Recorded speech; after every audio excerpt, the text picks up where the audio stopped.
ചെറുപ്രായത്തിലെ കമ്പിയിട്ടവരാണോ നിങ്ങൾ? എന്നിട്ട് നിങ്ങളുടെ പല്ലിലെ സ്പേസിംഗ് തിരിച്ചു വരുന്നതായിട്ട് നിങ്ങൾക്ക് തോന്നുന്നുണ്ടോ? ഇത് എന്തുകൊണ്ടാണെന്ന് അറിയാവോ? ടൂത്തിനും അതിൻ്റെതായിട്ടുള്ള മെമ്മറി ഉണ്ട്. അതുകൊണ്ട് തന്നെ ട്രീറ്റ്മെന്റ് കഴിഞ്ഞ ഉടനെ തന്നെ ഈ പല്ല് അതിന്റെ ഒറിജിനൽ പൊസിഷനിലോട്ട് തിരിച്ചു പോകാനായിട്ട് ട്രൈ ചെയ്യും. ഇതിനെ നമ്മൾ റിലാപ്സ് എന്ന് പറയും.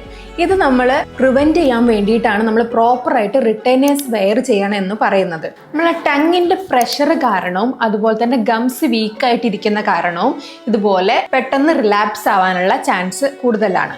എന്നാൽ ഇത് ട്രീറ്റ് ചെയ്യാൻ പറ്റുമോ എന്ന് ചോദിച്ചു കഴിഞ്ഞാൽ പണ്ടത്തെക്കാട് ഒന്നുകൂടി ഫാസ്റ്റർ ആയിട്ട് നമുക്ക് ട്രീറ്റ് ചെയ്യാൻ വേണ്ടിയിട്ട് പറ്റും. ഈ ഗ്യാപ്സ് തിരിച്ചു വരുമോ ഡോക്ടർ എന്ന് ചോദിച്ചു കഴിഞ്ഞാൽ തീർച്ചയായിട്ടും തിരിച്ചു വരും. അതിനാണ് നിങ്ങളുടെ പ്രോപ്പറായിട്ട് റിട്ടൈനർ വെയർ ചെയ്യണം എന്ന് പറയുന്നത്. ഇതിൽ നിന്ന് നിങ്ങൾ എന്താ മനസ്സിലാക്കേണ്ടതെന്ന് വെച്ച് കഴിഞ്ഞാൽ ഈ ബ്രേസസ് റിമൂവ് ചെയ്തെന്ന് കരുതിയിട്ട് നിങ്ങളുടെ ട്രീറ്റ്മെൻറ്റ് അവസാനിക്കുന്നില്ല. നിങ്ങളുടെ പല്ല് എന്നാണോ മൂവ് ചെയ്യുന്നത് സ്റ്റോപ്പ് ആവുന്നത് അന്നാണ് നമ്മുടെ ട്രീറ്റ്മെൻറ്റ് കംപ്ലീറ്റ് ആവുകയുള്ളൂ.